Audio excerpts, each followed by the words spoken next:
हे इंदापूर विधानसभेसाठी हर्षवर्धन पाटील यांनी जोरदार कंबर कसली आहे। इंदापूर विकास आघाडीची स्थापना करून पाटलांनी महायुतीमध्ये वेगळी चूल मांडल्याची चर्चा आहे। अपक्ष म्हणून पाटील इंदापूरच्या मैदानात उभे ठाकणार का, पाहूयात याविषयीचा एक स्पेशल रिपोर्ट।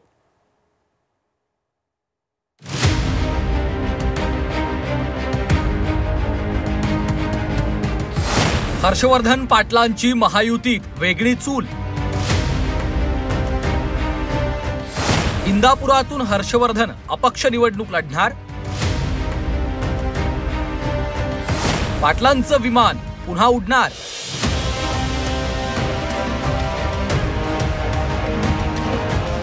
इंदापूर विधानसभा निवडणुकीत नवा ट्विस्ट पाहायला मिळणार आहे। भाजपचे नेते आणि माजी सहकार मंत्री हर्षवर्धन पाटलांच्या बावडा गावात कार्यकर्त्यांनी इंदापूर तालुका विकास आघाडीची पहिली शाखा स्थापन केली आहे। त्यामुळे पाटलांनी महायुतीत वेगळी चूल मांडल्याची जोरदार चर्चा आहे। इंदापूरच्या मैदानात पाटील अपक्ष म्हणून निवडणूक लढणार असल्याची चर्चा सुरू झाली आहे। 1995, 1999 आणि 2004 या 3 निवडणुका हर्षवर्धन पाटलांनी अपक्ष लढवल्या आणि जिंकल्या। 1999 आणि 2004 मध्ये त्यांनी विमान चिन्हावर विधानसभा निवडणूक जिंकली होती। हर्षवर्धन पाटील आणि अजित पवार एकमेकांचे राजकीय प्रतिस्पर्धी। हर्षवर्धन पाटलांनी मध्यंतरी काँग्रेसमध्ये प्रवेश केला होता, मात्र आघाडी अजित पवारांच्या त्रासाला कंटाळून 2019 मध्ये त्यांनी काँग्रेस सोडली। आता पुन्हा तेच अजित पवार हर्षवर्धन पाटलांच्या राजकीय प्रवासात अडसर ठरत असल्यानं कार्यकर्ते पेटून उठले। तरुण वर्ग ऐकत नाही, तरुण वर्गाचं ठरलंय विकास आघाडी म्हणजे विकास आघाडी, काही झालं तरी झालं। जसं अजितदादा म्हणलं होतं का नाही, 72 आघाडी तुटलीच चाललं पण इंदापूरची जागा सोडणार आहे। काय बी झालं तर झालं, पण हर्षवर्धन पाटील हे विकास आघाडीतनच लढणार। इंदापूर तालुका विकास आघाडीच्या माध्यमातून आपण या ठिकाणी बावडा गावात आज शाखा काढलेली आहे आणि याचा वटवृक्ष होणार आहे आणि या शाखेच्या माध्यमातूनच बावडा विधानसभेवर पाठवायचं आहे असं सर्वांचा निर्णय झालेला आहे। 1985 साली इंदापूर तालुक्यात महाविकास आघाडीचं विमान म्हणजे उड्डाण घेतलं होतं विकास ओढ्याने विमानाने। 20 वर्ष त्यांनी भरपूर प्रवास केला, पण ते 2014 साली थांबलं। थांबलेलं विमान आम्हाला पुन्हा एकदा ठिकाणी उडवायचंय।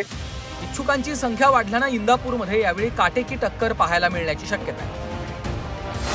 राष्ट्रवादी अजित पवार गटाचे दत्तात्रय भरणे इंदापूरचे विद्यमान आमदार आहेत। हर्षवर्धन पाटलांनीही इंदापूरमधून लढण्याचे संकेत दिले। याशिवाय राष्ट्रवादी शरद पवार गटाचे आप्पासाहेब जगदाळे देखील इच्छुक आहेत। युवा नेते आणि सोनाई उद्योग समूहाचे संचालक प्रवीण मानेही इच्छुकांच्या रांगेत आहेत।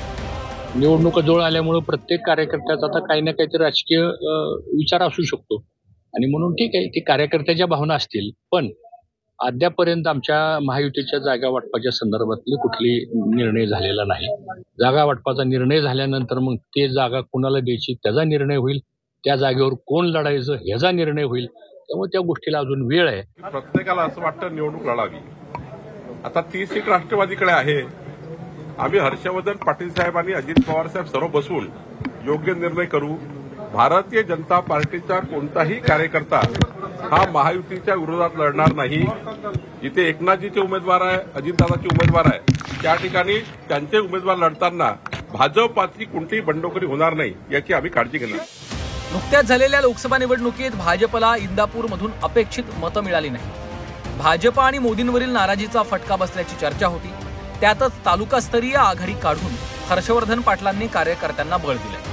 उमेदवारी मिळण्याची शक्यता नसल्यानंच हर्षवर्धन पाटलांनी आतापासूनच अपक्ष म्हणून मोर्चेबांधणी सुरू केल्याचं सांगितलं जात आहे। जावेद मुलानी, झी 24 तास, इंदापूर।